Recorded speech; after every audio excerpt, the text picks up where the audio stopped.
Sure. So now we have Jack Shardlow from the University of Warwick, and his presentation is entitled Experience, Time, Objects, and Processes. Great, thank you. I think I can hear myself reverberating back, so I trust everyone else can hear me. So I'm going to do this sitting down because in a teaching evaluation once I was told that I'm intimidatingly tall. So I don't want to start doing that on a stage. So, okay, let's get started. Now, I'll start by saying that an apparent phenomenology of time passing, as we've seen in other talks, is often appealed to in debates in the metaphysics of time, where theorists typically disagree over whether such an aspect of our phenomenology provides a perhaps defeasible support for a metaphysical picture of time, on which, and this doesn't seem to be working again. Can I just step across and press across on here? Nope.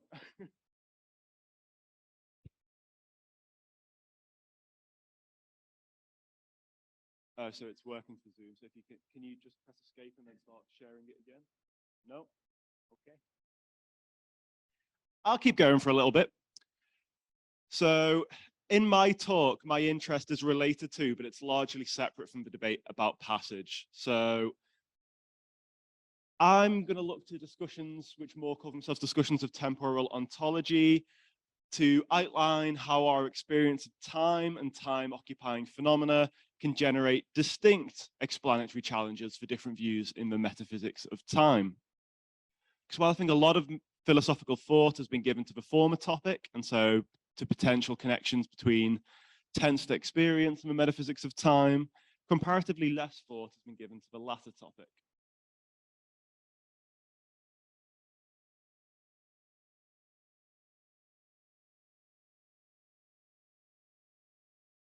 Try it now. Okay. So, where was I? Okay. So, my aim is taking tentative steps towards just addressing the imbalance that I mentioned. But before doing so, I'm going to outline the general thrust of the proposal and some methodology and assumptions I'm just going to take for granted in what follows. So, in the philosophy of perception, there's very little resistance to the claim that we experience processes, so running, fighting, and rolling, in addition to objects such as people, cats, and stones. While acknowledging this much might seem uncontroversial, as I want to outline in more detail in what follows, I'm going to say that processes are experienced as persisting over time in a manner of succession, so one temporal part after another. Objects, by contrast, are not. So there seems to be a manifest phenomenal contrast in how objects and processes seem to persist over time from the standpoint of first-personal reflection. I'm going to say more to try and support that in what follows, but I think there's a challenge on people with certain views in the metaphysics of time to just make it more explicit how their views can account for this phenomenal contrast, which is evident in experience. And I'll say a little bit more about that at the end. Now, my focus throughout is on the phenomenology of experience, which I take to be a matter of what it's like for a subjective experience undergoing such experience. I'm going to focus on our experiential awareness and the manifest temporal properties of its objects. So properties that can reveal themselves as the properties that they are from the standpoint of first personal reflection, rather from empirical investigation in the cognitive sciences, for example. Now, in this context, I don't limit myself to considering what might be called only purely, so note the scare quotes, but purely perceptual experiences. So I'm going to assume the following. At any time, we seem to be perceptually aware of what's present, and I do mean temporally present as opposed to past and future, and not merely present as opposed to absent. But our perspective in time, at any given time, also stretches some way into the future and the past, at least in the order of a couple of seconds, as we're typically aware of what we experienced immediately previously, and as we have some awareness of what we anticipate experiencing immediately subsequently, which is often appealed to when we explain things like the experience of surprise. So when we're concerned with our experiential awareness of how things seem to persist over time and occupy time, I'm just signposting that we need not be solely concerned with our present perceptual awareness of the objects, of our present perceptual experience. So we needn't be solely interested in trying to attend to some perceptible or represented property of the thing presented in perceptual experience. We may be, and I am, concerned with how a given thing of which we're aware of in our present perceptual experience seems to have persisted from an earlier time, a time at which we were aware at that time of the thing that was at that time present in our perceptual experience, but which now at this time we're aware of having been experienced immediately previously. Okay, enough of the preliminaries. So the structure of the talk's as follows. To begin, I'm going to briefly sketch out why I think any consensus about debates about the experience of time passing just seems incredibly unlikely. Having done so, I'm going to demonstrate how I think we can make a more probative appeal to experience and discussions of how objects and processes are experienced as persisting over time. And I'm going to end by outlining how this just shows areas where there can be more fruitful connections between discussions about the experience of time, the metaphysics of time, where there does seem to be onus on people to make their views compatible with first personal reports, or to explain them away as illusory. Okay. So, appeal to our experience of time and common sense beliefs about time have obviously played a prominent role in the philosophical literature, and we've seen that rippling through a lot of the talks. Some theorists go as far as to claim that elements of our experience provide support for the claim that time passes, and some also claim that it gives us a reason to be a-theorists. So one example of the former but not the latter in the previous talk. And critics of such arguments typically respond by arguing in broadly one of two ways. At least over the past 10 to 15 years, this has become more commonplace. So they'll insist that such experience must be illusory, given its inconsistency with the physics, or they'll deny that we actually experience time as passing, while nonetheless granting that subjects do take themselves to experience time as passing.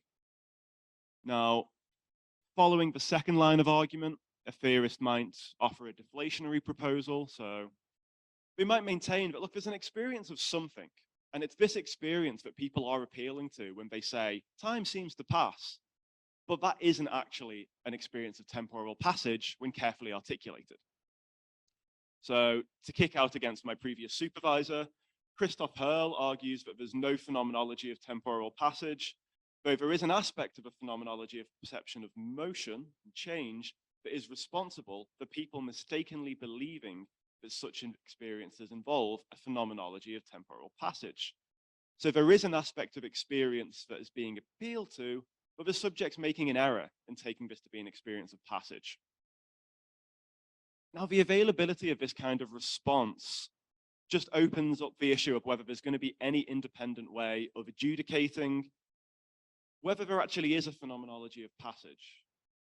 And I think one thing that, at least one thing, there are others, which prevents any progress on this issue is the lack of a clear phenomenal contrast, which could help to focus on this apparent element of our experience. So I want you to consider, by contrast, the distinction between perceptible motion and imperceptibly slow motion. Hey, they are actually moving. Well, one of them is. Anyway, that should have been a clearer demonstration. But the distinction between perceptible and imperceptibly slow motion can be illustrated by how the second hand of a clock face is typically seen to be sweeping around the clock face in uniform motion, while the hour hand is not, even if it's nonetheless moving, perhaps, albeit imperceptibly slowly. Now, this distinction provides us with a pair of cases that we take to differ in their phenomenology. In the case of the second hand, there's an ingredient of one's phenomenology which is absent in the case of the hour hand, and that's perceptible motion. An appeal to such a phenomenal contrast helps to motivate and clarify the claim that there is such a thing as a distinct phenomenology of motion. No such contrast case seems to be forthcoming in the case of our apparent experience of time passing. So in this case, the relevant phenomenological datum is either said to be an ever-present feature of one's experience, or else it's typically denied that there is such a phenomenological datum. So even if theorists agree that subjects are appealing to an aspect of their phenomenology when they claim to experience time passing, there'll nonetheless be a disagreement over whether this phenomenology is a phenomenology of temporal passage. And to me, there seems to be no widely agreed upon or uncontroversial examples that we could appeal to motivate and clarify the claim that time is experienced as passing, and that could thereby provide a focus for this traditional debate. I think without this focus, it's just not clear how theorists could persuade or be persuaded by their dialectical opponents. And I do see this as being slightly worse than just typical philosophy, where we're never going to agree because that'd be far too embarrassing. Now, you might think that more could be said here. If you do, feel free to press me on it in the Q&A, but I'm gonna carry on. In the rest of this talk, to avoid this kind of standoff, I'm going to outline a way of making an appeal to experience where I think there's more of a phenomenal contrast that we can readily get our teeth into. And that's how we experience different phenomena as persisting over time. In this case, I think there's still prima facie implications for discussions of the metaphysics of time. The phenomenal contrast to be outlined generates explanatory challenges.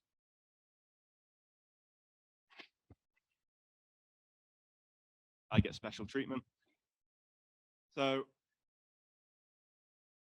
we seem to get implications for discussions in the metaphysics. There are going to be explanatory challenges to explain how the view is compatible or can explain away these first personal reports. But what's interesting, I think, is I'm not presenting this as, oh, this is a problem for the A theory, this is a problem for a B theory. I think regardless of theory, there's going to be something that you're going to have to say. There's going to be something you have to say to make that view consistent with the first personal reports. Okay. So here in brief is the suggestion which I'm going to develop in what follows. We experience both objects and processes. We experience the two as persisting over time, and the two are experienced as persisting differently over time. So I'm gonna step back from this first claim in a second, but plausibly you might say objects are presented in experience as persisting over time by enduring, quotation that I'm going to be careful about that in a second, and processes are presented in experience as persisting over time by perduring. So I'm just taking enduring in the sense of issue to be for something to exist in its entirety at any moment at which it exists and not having temporal parts, and to perdure is to persist by having different temporal parts at different times. Obviously, it's much more controversial than that, but that's going to be my operative understanding. Now, the claim that objects are presented as persisting over time by enduring isn't novel. As we heard yesterday, Simon Prosser also advances this claim, and his doing so has been met with a lot of resistance from, I think, is Natalja, Jeff Lee, and Brad Scow in a symposium on Simon Prosser's book, all pushed back against this claim. And I think the resistance to Prosser's claim can be summarized as follows. Look, it's to be granted that objects are presented in experience as persisting over time, but there's no reason to suppose that the nature of this persistence is experienced. That is, objects may be presented as persisting over time without the manner of persistence, enduring or perduring, being experienced. So they suggest that the experience is more neutral on the metaphysics. And I think there might be a sense in which that's correct, but I think there's reason not to take experience to be quite as neutral regarding the mode of persistence as the authors have suggested. I'm not going to bore you with caveats. We've already had a delay. Okay, so in our experience and common sense understanding of the world, we often have cause to distinguish between what can be called continuance and occurrence, and taking the terminology from Johnson. The former are picked out as the kind of things that we take to populate the world around us, such as spatial particulars, boulders, cups, cats, and so on. And the latter are often taken to be the contrast class. They're the processes and the events in which the former involve themselves. So rolling, smashing, fighting, and so on. To bring attention to the contrast leaves a lot unsaid. Nothing has been said about whether there can be occurrences without continuance or continuance without occurrence. Nothing has been said about whether either category has any claim to ontological primacy, being in some sense more essential than the other. But despite the evident lack of specificity, I take it that the divide between continuance and occurrence is at least clear enough for us to continue usefully using it. So within the category of occurrence, we can distinguish between processes and events. I'm going to give you a bit of a one-sided way of drawing this distinction. But as discussed by Mourallatos, an analogy can be drawn between processes and events on the one hand, and stuff, matter, or particulars, objects on the other. So just as there can be more or less fur, there can be more or less fighting. But just as there cannot be more or less cats, noun quantified, not mass quantified, nor can there be more or less fights. Again, it's noun quantified, not mass quantified. So we typically take the spatial particular, the cat, to fill some region of space by being spread over that region in some relevant sense, where the matter of the particular, so the matter of the cat, fills space through there being more of it over the subregions that constitute the region of the particular, the cat. And Mourallatos says we can make an analogous claim in the temporal case. This is, if you take fighting to be a process and a fight to be an event, we have a contrast between two phenomena which seem to fill time. The latter fills some interval by being spread over that interval in some relevant sense, and the former, so the process for fighting, fills time by there being more of it over the subintervals that constitute the interval that the event takes up. Okay. So my present aim isn't to try and support the process-event distinction as it's been put forward by Mourallatos and taken up by others, Tom Crowther, Helen Stewart, and the like. It's simply to recognize that there's a category of phenomena which can be picked out as filling time by there being more of that thing over time. And I'll continue to refer to this phenomena as process. So I pursue the distinction between processes and objects in what follows because of an interest in how this distinction is reflected in a typical subject's experience. So I agree we may not expect the nature of a given thing's persistence to simply be read off experience, but I think reflection on the phenomenology does appear to reveal differences in how we ordinarily experience things as persisting over time. So for example, consider the following. I'm going to give you a couple of examples. From naive reflection on experience, it seems plausible to say that an object is in some sense, again, I am going to qualify this in what follows, an object is experienced fully or in its entirety at any moment in time. Experiencing that object at a later time, it's experienced equally fully or in its entirety. Across the two times, the object is experienced as one and the same, so is numerically identical. And I take what I'm going to say next to be a kind of more sophisticated expression of that naive thought. An object such as the cat can seem, so in a phenomenological word, use of the word seem here, to persist over time without there seeming to be any more of that object. In an ordinary case, a cat, visually perceived over some period of time, seems to persist over time, but it's not phenomenologically apt to say that there seems to be more and more of the cat.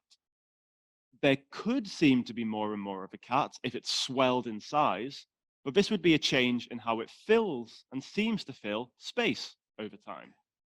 You keep its spatial extent constant, and it's just not true to the phenomenology to say that there seems to be more of the cat over time. Experiencing the cat over time, it seems to exist and it's presented in experience at each time. The same is not true of processes. And if you want to push back about the cat example later, please do. I do have more to say, but go on. So from reflection on experience, it's comparatively implausible to say that a process is experienced fully or in its entirety at any moment in time. Experiencing some processual activity, such as fighting, it seems to have temporal parts at different temporal locations. When watching the fighting of two cats unfolding over time, it is phenomenologically apt to say that the fighting seems to fill time by there being more and more of it, even if the spatial boundaries of the fighting remain somewhat constant. So a given process that a subject experiences does not seem to change its temporal location over time as she experiences it. It seems to have more and more non-identical temporal parts at subsequent temporal locations. This is how I say processes are experienced as persisting over an occupying time, and that's just to be distinguished from how objects are experienced as persisting over an occupying time. So in part, and this is where people's hackles are probably getting up now, The phenomenal distinction that I've outlined plausibly turns on a sense in which we're experientially aware of what seems to be processes' non-identical temporal parts, while we're not so experientially aware of any such seeming non-identical temporal parts of objects. Okay, so now to give you another example, and I'm adapting this from Matt Soterio. Consider watching a spinning top. So I get a big spinning top, spin it on the table, spins quickly at first before it slows to a stop over, let's say, 10 seconds. So time t1 to time t10. Here, the object is the top, the process is the spinning. At no time during this period do you seem to be experientially aware of the whole of the spinning. At no time during this period, this is because some of this still seems to lie in the future. You anticipate the spinning continuing on, and you're aware that some of the process has already unfolded. It occurred in your immediate past. So at any given time, you only seem to see what seems to be a temporal part of a process, while aware of other non-identical parts that unfolded immediately previously and that you anticipate unfolding immediately subsequently. So you only seem to experience the whole process by experiencing its successive parts successively. The same isn't true of objects. So the spinning is experienced as beginning at T1 and continuing to exist, so not stopping and persisting until the later time, T10, when it ceases. As we're seeing the slowing occurring, let's say from T7 to T8, we're aware that there are temporal parts of this process of the spinning that have already occurred. We're aware that some of the spinning occurred in our immediate past and that some more of spinning is occurring now. And this appears to entail non-identity. But the spinning that occurred from T1 to T2 is not identical with the spinning which is occurring now from T7 to T8. So our experience doesn't seem to present the temporal profile of objects in the same sense. So when an object is experienced as persisting from T1 to T10, it's not the case that the object, in contrast to the spinning, seems to persist by there being more of the object, so more non-identical temporal parts than there were with what you earlier perceived. Where that would entail that what I'm perceiving now is not identical to what I perceived before. So sorry if they're complicated examples to try and hold in your head. But what I wanted to be able to say is these examples provide an illustration of a phenomenal contrast in our temporal experience, because over time, objects and processes are experienced as persisting differently. The latter does and the former does not seem to persist by there being more and more of that thing over time, through having more and more temporal parts over time. Objects, by contrast, do not seem to persist over time in this way, insofar as objects seem to persist over time through, okay, so this is the last time I'll say the controversial thing, through changing their temporal location or through enduring over time. Okay, so that's been controversial. Now, let me give you a word of caution. You might want to grant to me that there's a sense in which processes are experienced as having temporal parts, whilst denying that objects are experienced as not having temporal parts, or something to that effect. And so you might say, okay, processes are presented as perduring, but that doesn't mean objects are presented as enduring. And instead, they may be presented as persisting in a metaphysically neutral way. Now, for present purposes, you might be disappointed to know, I just don't care to argue one way or the other on that. So I don't care whether I want to argue that objects are or are not presented as enduring. I don't care which of those is correct. Rather than lingering on this, I think we can make at least one of the two following claims, one stronger, one weaker. So the stronger claim is that through reflection on the phenomenology, objects seem to persist over time by changing their temporal location and by enduring. Processes seem to persist over time by there being more temporal parts of the same process at subsequent temporal locations. So objects are presented as persisting by enduring, processes by perduring. That's the stronger claim.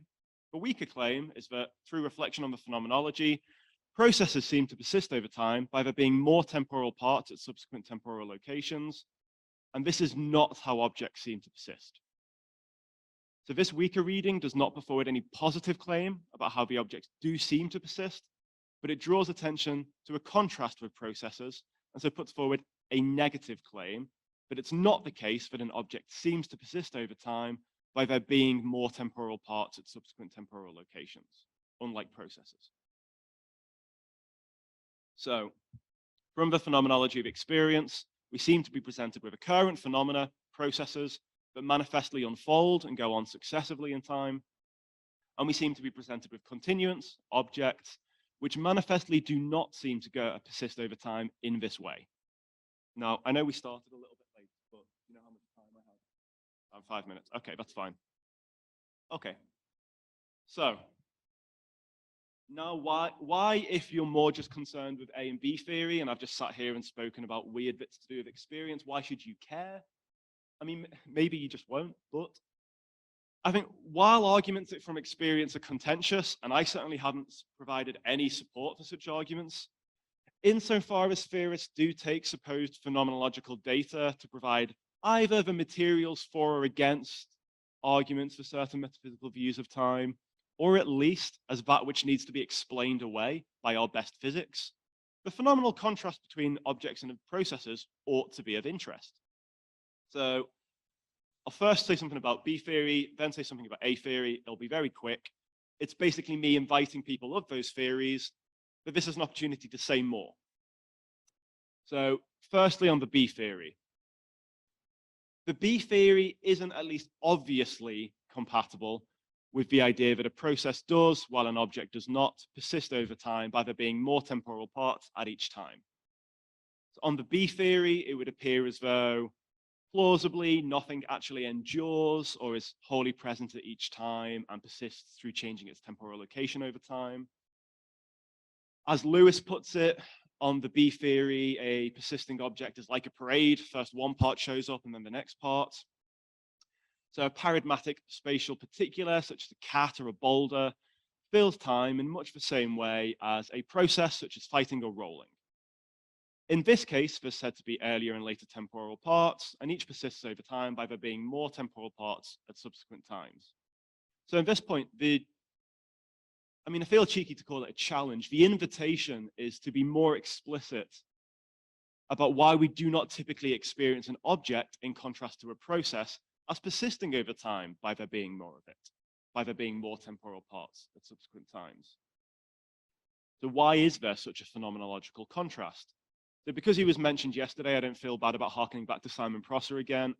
So Prosser says that objects are misrepresented as enduring as opposed to perduring as a result of computational economy in the perceptual system. Just suppose for a moment we grant Prosser that claim. If you find that line of reasoning tempting, then some explanation is due for why processes aren't likewise experienced as enduring. Why do we have computational economy in the one case but not the other?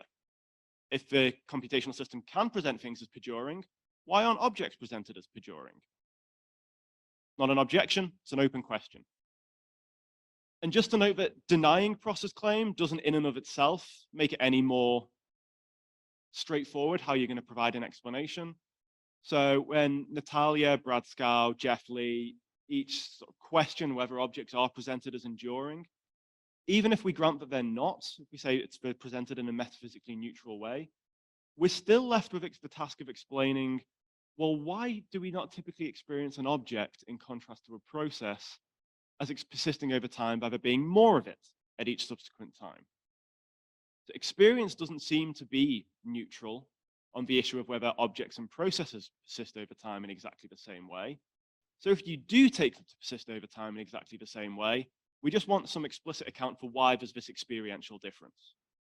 Okay, so much for the B theory, very quick. Now, the A theory. I think the A theorist might like to hear that an argument from experience is posing questions for the B theorist, but I think it does also pose questions for the A theorist. So suppose we experience processes as perduring through filling time by there being more temporal parts at subsequent temporal locations. I mean, it's not straightforwardly obvious how we're squaring this with their versions of presentism, in the sense in which all that exists is that which presently exists, where this may be taken to entail that the present time lacks duration, something to that effect. If and I appreciate this is quick and dirty. It's an invitation for more comments. It's not an objection. If we take presentism as one version of the A theory to entail that the present lacks temporal extension and that only entities existing in the present truly exist, it might be hard for some of us to make sense of how something can seem to persist by having these temporal parts and having different temporal parts at different times. The restriction of reality to what there is at a time or durationless point, or however we qualify it, appears to rid it of a category when we naively take there to be, insofar as we're talking about these temporally extended processes. And if our experience attests to there being objects and processes, and as experience processes as persisting over time in this manner, then we just want from the A theorist some explanation about how the view leaves room either for processes to really exist, or if it'll just be claimed that this aspect of our experience is illusory, why we experience processes in this way, in contrast to the spatial particulars. Okay, this has been a quick whistle-stop tour. So I take what I've said so far to lend plausibility to the claim that we do experience a typical object and process as persisting differently over time. There's different phenomenologies of persistence, if you'll let me get away with that turn of phrase. And that this provides a phenomenal contrast in temporal experience that we can actually readily get our teeth into. And I take the discussion of the previous section to show how reflection on how we experience objects and processes persisting over time can leave advocates with popular versions of either the A or B theory with some explaining to do, either to just make explicit how their view is consistent with subjective reports, or to explain away consistent with their accounts why we have such illusory experience. Given present space constraints, I really haven't explored how such theorists might go about offering these explanations, but I mainly hope to have shown how reflecting on our experience of various phenomena can provide useful materials and fruitful discussion for debates in the metaphysics, and this is something that both A theoretic and B theoretic camps can get involved in. It's not just putting the burden at one door. Now, I am wrapping up. There's certain things I anticipate people might want to press me on. If you do, I'm very, very happy to get questions on these. Obviously, you're not limited, but feel free to push back. This is the first time this has had an outing. I want to hear what everyone has to say, so thank you.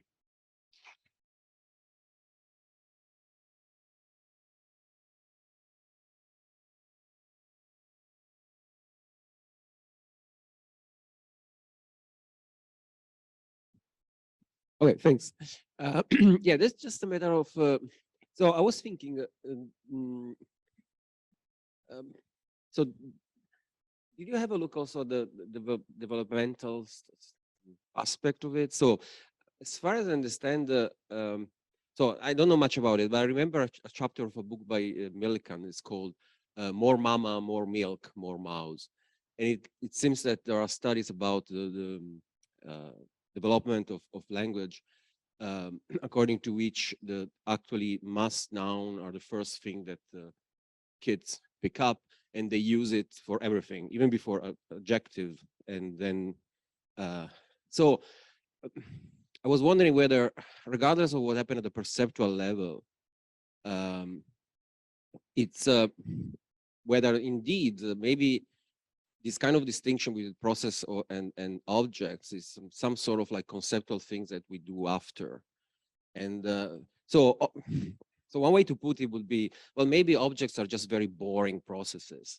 And so so at certain point, we just like, you know, lose interest in see more of them. We just like start conceptualize them in this enduring way. So maybe we describe the phenomenology in this different way, but just because we have different, we form different beliefs. So maybe there's not really a difference in the phenomenology because of these. I mean, okay, that's my comment. Sorry, it's not really a question, sorry. Up until the end, I may have been happy to say I'm taking this fully as an explanation. Ending with, so there's not a difference in the phenomenology, I'm not sure I'm going to grant you that. So even if what you gave there is either a developmental or an evolutionary story about why we are at the place that we are in mature perceptual experience, There could be questions about how much our conceptual learning structures our mature perceptual experience. But I think that doesn't take away from what now is our mature perceptual experience. So Yeah, okay. if what you were wanting is to say, well, look, I'm going to give you, consistent with the B theory, a story about why we might expect, or if not expect, why we might explain why we come to have this difference. And one thing is, I'm going to go back on this slightly as well, but one thing could be, well, these things which we call really boring, we just start to represent them as enduring, whether that's a developmental or an evolutionary story that happens at some point. Okay, but then we're still at a place where we do have that perceptual experience. And so I think some story of that kind is due. And then we can agree over the merits or not of that story. But so something worries me about the boring part as well. I mean, there are some objects which are always moving. And so you might think that insofar as you're looking at those always moving objects, you're still aware of the object and the movement.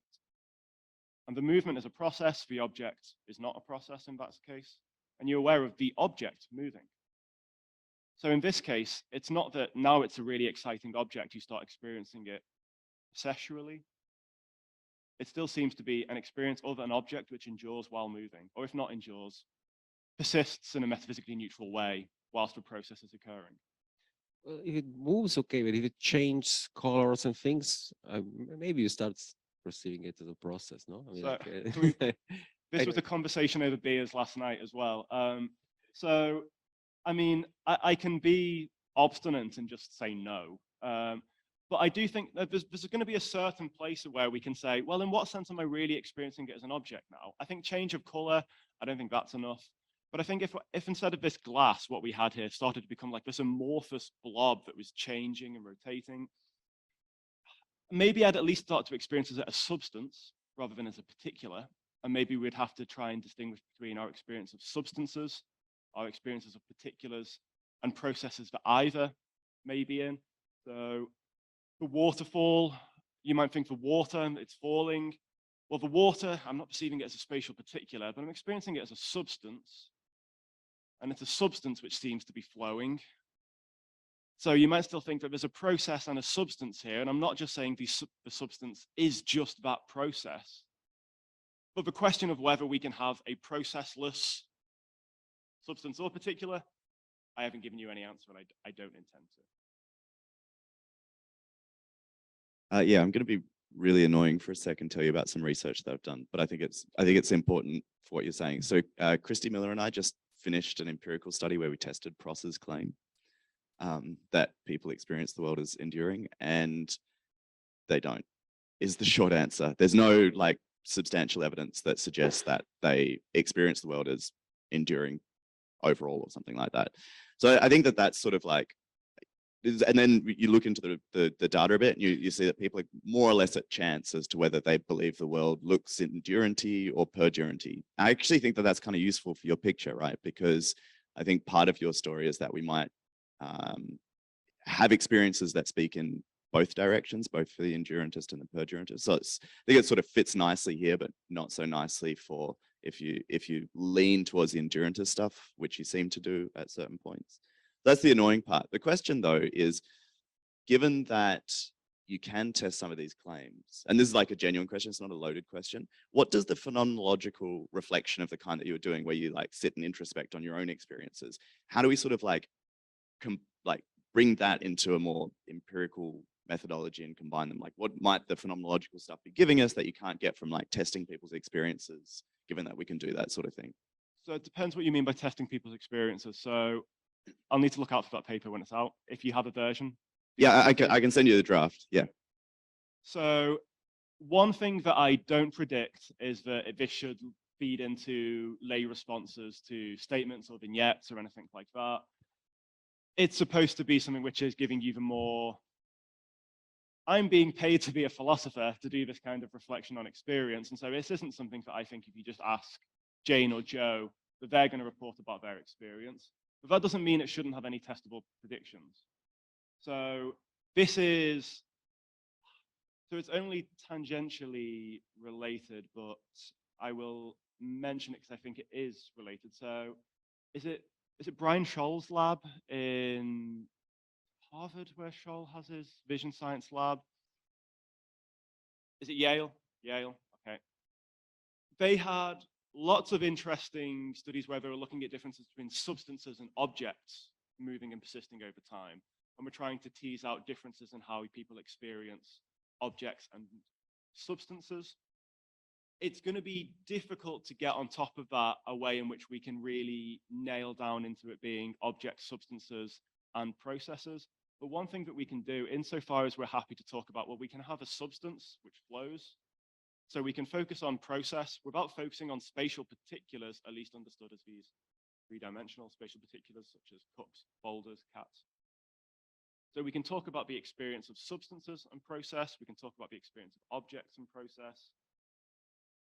Whether we want to count a static object not moving over time as it's seeming to not be involved in any process, I mean, I guess that's going to be controversial. If it is, then that's going to be a nice key point that you can compare and contrast with other cases where you also have the object and the process. But I imagine some people would want to say, oh, it's in a process of remaining static. So then that's going to make it more complicated. But so short answer, I don't have any ready-made experimental paradigm that I can give you, but I'm not saying something which I don't think could be put into a paradigm. It made, yeah.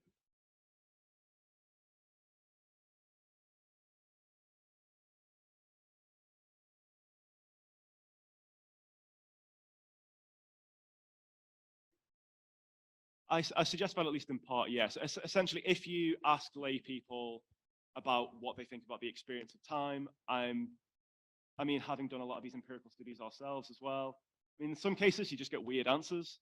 In some cases, you don't really know how they're understanding the word experience. You can try and key them into what we mean when we're talking about phenomenology, but still looking at some of the forced choice responses, it's not clear that that's what they're doing. So I think at least with sufficient training in the vocabulary and the practices that we're supposed to be doing, it puts us in an advantageous position. But obviously, we're still going to be a position where your theory could be influencing your reflection. So that's something to be aware of. But I do think, yeah, the training puts you in a position which the layperson doesn't have. Yeah, thank you for the talk. It was really interesting. So you seem to be quite neutral about the structure of experience. And I just wanted to ask you if you think that to talk about experience of object and processes and stuff like that, there is a sense in which maybe endorsing a particular structure of experience, thinking the experience has a particular structure or another, would make things would change in terms of like what you're trying to discuss here, basically, if it makes a difference. So I think, so yeah, what I can say is this talk is neutral on the structure of our experience. That doesn't mean I am, but so I mean, as we spoke about before, I owe a lot on things like that to Matt Soteriou by way of Brian O'Shaughnessy and things like that. So I'm quite happy to think of experience as processive in time. I don't think you need that for anything that I've said to try and get the phenomenal contrast. I don't think straightforwardly having one view or the other is going to allow you to have a really quick, ready-made explanation for the phenomenal contrast. I think that people who would disagree with me wholeheartedly on whether experience is processive rather than stative or something like that, I don't think that then this is a problem for them. I think even with that view, they're going to be able to come in and say things about whether it's vehicle and content properties, however they want to describe it. I don't see that that's necessarily going to put them in a position where they're disadvantaged relative to my preferred ontology of experience. But I do think that this is an issue which is, in and of itself, independent of the view that you take on the ontology of experience.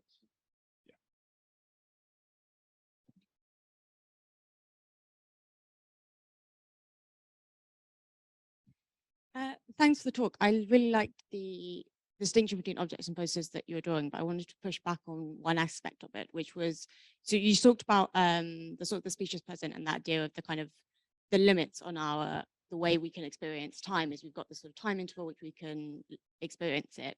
And I was wondering if there's a kind of similar idea which is more spatial, and that there's a limit on how much space and something we can experience at one moment in time. You know, there's not just we experience things for a couple of seconds, we experience a couple of meters wide or something like that.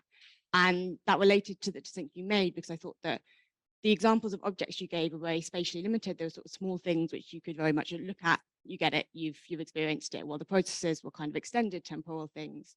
And if you sort of switch that around and you had a kind of almost instantaneous process, like a light flashing on, you could experience that in one species present just as a sort of, almost as an object, it just sort of happens and that's it. And on the other side, you could experience an object that if it's a very large object, it's very visually complex. To experience that object and to kind of get it, that's a kind of process that will be spread out over time. Even if you're just sort of completely static, the object's completely static, just looking at it, it gradually adds more detail to your picture. And I was wondering what you thought about that, if you thought that the scale question was something that would factor into it, or if you still see a difference there. Yeah, good, thank you. So, I mean, the quick answer is I have a million different things to say. I'm gonna try and limit it slightly. So I think talking about the species present too much in present company might not also be popular. I'm very happy to talk about the species present. In some ways, possibly too happy. One thing I will say is, so we can't have, or on my operative understanding, we can't have an instantaneous process. So it's not necessarily what you were suggesting with a light flash, but the way at least a lot of people talk about process is it is a temporally extended phenomena. So what you could have is something which is a point between two processes, like an onset or an offset, which is an event or an accomplishment. But that wouldn't be the process itself. Processes unfold. But you could say back to me, as you probably meant, well, the light flash, I didn't mean something instantaneous. What about it's like, oh, it goes on and off for like half a second, and just humor me and say the species present is a second. What about that? In that case, I would still be inclined to say that in your perceptual experience, that is something which seems to persist over time through perduring. I don't think it needs to go beyond the boundaries of the species present to be experienced in that way. I think it's a lot clearer if it goes beyond the boundaries of the species present. So yeah, am I being cheeky and using those examples to try and load my case? Maybe. With the objects though, so it might depend on cases. I'm probably not going to give you that we're experiencing it as something more like a process though. If we have this incredibly large and novel object with all strange shapes, like the sort of thing you encounter, like you go to the Tate Modern, you go, right, what's this? What's someone put here? And you're walking around it. There's also a sense in which you're going to be experiencing more of the object, and that you're going to be experiencing more parts of its surface. You're going to get a better view on it. You're going to be taking a different spatial perspective relative to it. That's fine. Nothing I wanted, in fact, that might have unlocked the bonus slide. Let me see. I don't want to give you clues. We've switched off onto Zoom. It's okay. No bonus slides, but nothing that I wanted to say wanted to go against the partiality of your spatial perspective and the sense in which you can experience more spatial parts of the object over time, but it never seems, from the standpoint of first personal reflection about what's going on there, is experiencing more temporal parts of this thing. It's getting a greater sense of its spatial perspectives, is what I was going to say. Thanks. Thank you. I think that's really interesting. To be honest, this is just trying to get, I just want to get a little bit clearer on the kind of the datum that you're starting out with, because the way I understand it, well, it's clear to me that, you know, this could be a really interesting thing to think about, like how should we describe the phenomenal contrast between experiencing objects and processes, if there is such. It's less clear to me how that kind of relates to claims about you know, how metaphysically specific with respect to different accounts of persistence our experience of objects is, and so on. So I don't know if I'm missing something, or so can you just tell me again the basic case, like with the top, right? The idea is yeah, so I'm experiencing the top, and somehow not as there I want to say not as having temporal parts, but that feels like it's kind of a metaphysically loaded description. So the question is, well, what's the kind of metaphysically neutral, if that's what you wanted, I'm not sure, description of the contrast? One more time. Yeah, so if you were to do the contrast in a metaphysically neutral way, we would say, kind of in the manner of your response to Simon, though, where it would be, the object is experienced as persisting over time. That's all we have to say. We don't have to say as enduring. We don't have to say as lacking temporal parts. We don't have to say as by having these temporal parts, which are non-identical. At that point, the contrast is noting that there isn't something there, which there is in the case with processes. So very interested in saying the experience of the process isn't neutral in that way. So It's not metaphysically neutral. That's the idea. Not metaphysically neutral insofar as the process seems to perdure through having temporal parts. Okay, let's talk more later. Okay.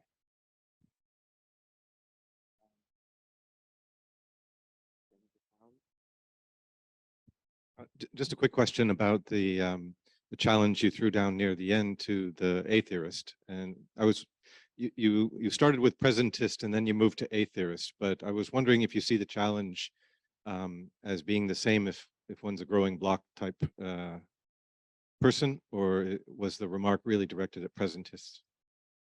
So I think I only said once so as not to seem overly cautious, that what I was giving in some sense wasn't so much as a challenge as it is an invitation to be explicit on how something is consistent with this. Do I think that there'd be certain avenues which might be easier for other versions of the A theory than presentism?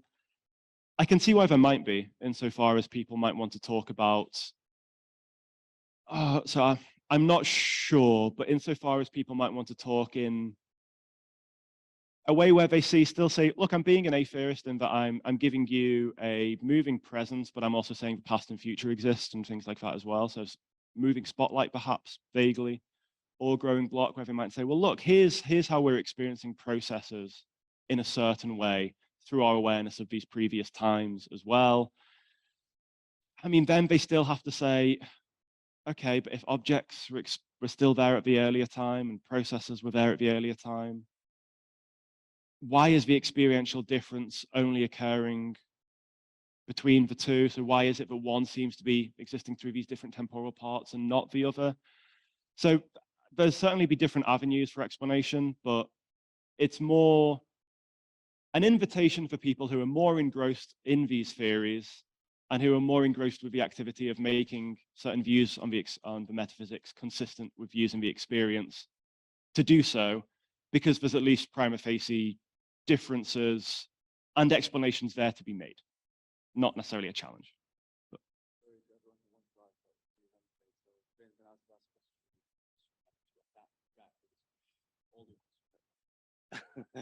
Okay, I try to be brief. So I was wondering why the focus on experience, not just on our way of conceiving of these objects on processes in different ways. So you asked me to roll over the boulder over there, and I'm not going to say, well, I can't do that because I can't move its spatiotemporal tail. So we have a way of conceiving of these objects. And since there's a phenomenon like cognitive penetration that may influence then their way of experiencing these things, but it seems to me a much broader area of thought here, namely that we should think about how we conceive of these things in different ways. Having said that, I don't think that has any implications for what's the right metaphysics, because I mean, this talk about moving the boulder, for example, PROTEUS will have to say something, can say something about that, the way we normally conceptualize things, and may give a revisionary account of that. But it seems still sort of odd to me to focus on the experience itself and not just think, well, oh, we conceive of boulders in different ways. Then we think of football matches in certain, perhaps interesting ways. But why the focus on experience? I could give I'll keep it brief. I could give a couple of answers. I'll give the idiosyncratic brief one.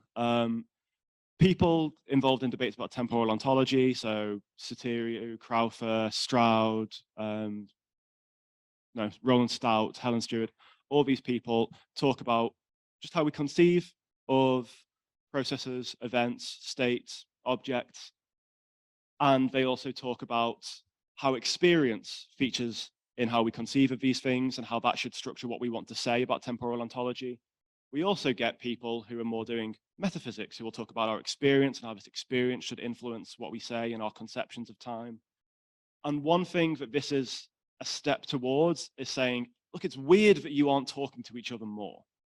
So the people who are using experience to talk about temporal ontology, the people who are using experience to talk about temporal metaphysics, you're really in the same ballpark. There are implications that go across for the two, And I think by being more explicit first on the experience and how the experience is relevant to the two, and then also just the general conceptions, and whether it's perceptual or otherwise experience leads to us conceiving in things in other ways, or whether it's our conceivings that influence our perceptual experiences.